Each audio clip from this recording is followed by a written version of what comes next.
মাদক ও অবৈধ অস্ত্র উদ্ধার এবং অরণ্যভুক্ত আসামিদের গ্রেপ্তারের জন্য নিয়মিত চট্টগ্রাম জেলা পুলিশ সুপার জনাব মোহাম্মদ সাইফুল ইসলাম শান্তু বিপিএম মহোদয়ের নির্দেশক্রমে জেলা গোয়েন্দা শাখা এবং 17টি থানা বিশেষ অভিযান পরিচালনা করে থাকে।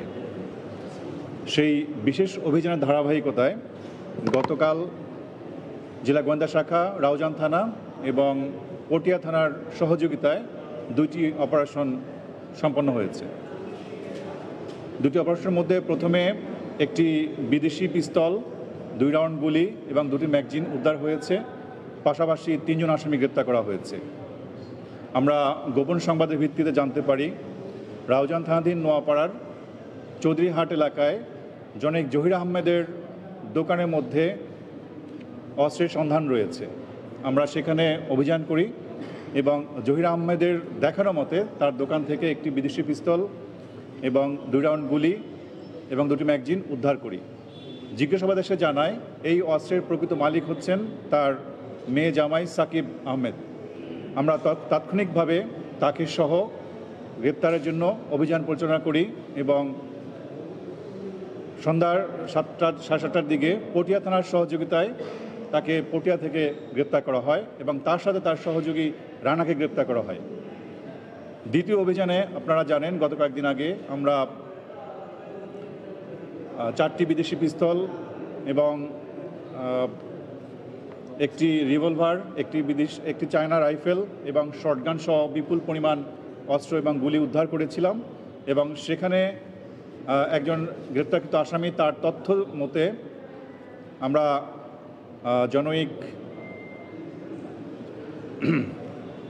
হুমায়ুন উদ্দিন আকাশের তথ্য মতে তার বাড়ির পিছনের পুকুর থেকে একটি 1 নলা বন্দুক এবং 3 রাউন্ড কার্তুজ উদ্ধার করি।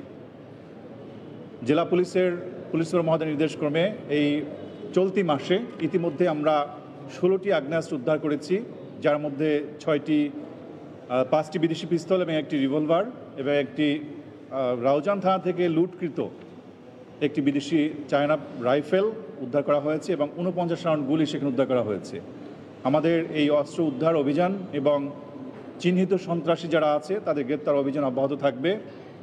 এক্ষেত্রে যদি আপনাদের যদি কোনো বিষয়ে প্রশ্ন থাকে করতে পারেন।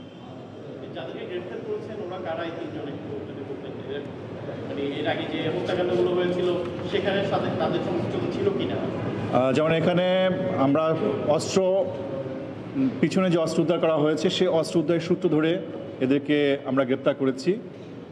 পিছনের যে ঘটনাগুলো, দ্যাট ইজ হাকিম হত্যা বর্ণনা যে খুনের ঘটনায় এখন পর্যন্ত আমরা সম্পৃক্ততা পাইনি, তবে অনুসন্ধান অব্যাহত আছে। হয়তো আমরা জিজ্ঞাসাবাদ করে পরবর্তীতে তথ্য পেতে পারি। না, অবৈধ অস্ত্র তো আসলে মূলত উদ্দেশ্য হচ্ছে তাদের সন্ত্রাসী কার্যক্রম করা বা অপরাধ করা, চাঁদাবাজি করা। এবং আমরা আগে আপনাকে তথ্য দিয়েছি যে তারা বিভিন্ন ব্যক্তিরকে শোডাউন করার জন্য, এই চাঁদাবাজি করার জন্য এই অস্ত্রগুলো তারা ব্যবহার করে। প্রাথমিকভাবে তাদেরকে জিজ্ঞাসাবাদ তারা আমাদেরকে এই তথ্যগুলো দিয়েছে।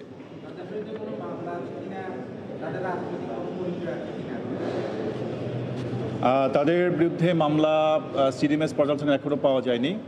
আর রাজনৈতিক পরিচয় আমরা স্পষ্ট করে বলতে চাই যে ব্যক্তির রাজনৈতিক পরিচয় তার ব্যক্তি পরিচয়, বাট আমাদের কাছে তার পরিচয় হচ্ছে তিনি কোনো অপরাধ করছেন কিনা, সেই অপরাধীকে আমরা অপরাধের দৃষ্টিকোণ থেকে দেখব। রাজনৈতিক পরিচয় নিয়ে আমাদের বিবেচ্য বিষয় না।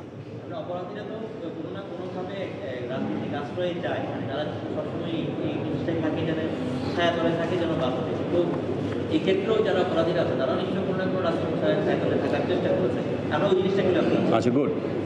যদি কেউ রাজনৈতিক পরিচয় থেকে এই ধরনের অপরাধ কর্মকাণ্ড করে থাকে, সেক্ষেত্রে এটা মামলা তদন্তাধীন।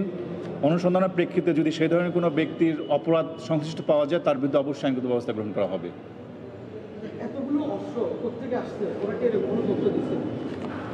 অস্ত্রগুলো প্রকৃতপক্ষে আমরা যেটা ওদের কাছে জানতে পেরেছি, বিভিন্ন জায়গা থেকে তার সংগ্রহ করে। এটা দেশের বাইরেও হতে পারে, দেশের মধ্যে হতে পারে। দেশীয় অস্ত্রগুলো সাধারণত দেশের মধ্যে বিভিন্ন, আমাদের কাছে গোপন সূত্রে তথ্য আছে যে অস্ত্র তৈরির বিভিন্ন কারখানা আছে, সেখান থেকে অস্ত্র তৈরি করে। আমাদের এরকম কয়েকটা সন্ধানও পেয়েছি আমরা এবং খুব দ্রুত আমরা সেখানে অভিযান পরিচালনা করব যাতে এ ধরনের অস্ত্র তারা তৈরি করতে না পারে।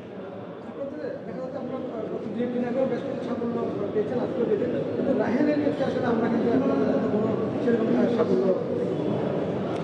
অ্যাকচুয়ালি একজন রায়হানকে নিয়ে তো আমরা তো আসলে কাজ করছি।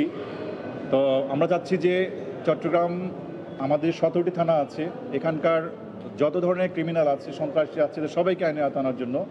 সেক্ষেত্রে কৌশলগত কারণে আমরা আসলে আপনাদেরকে এই বিষয়টা ক্লিয়ার করব না, হয়তো আপনারা অচিরে একটা সুফল দেখতে পাবেন আশা করি।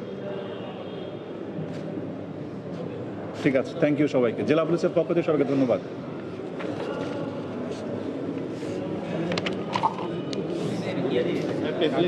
আমরা গ্রুপে দিয়ে দেবো আর কি। হ্যাঁ, গ্রুপটা তাহলে অ্যাড করে দিয়ে দিচ্ছি। গ্রুপে দিয়ে দিবেন এখন দিয়ে দিচ্ছি। নাই, অনেকেই নাই। এক মিনিট এটা কেন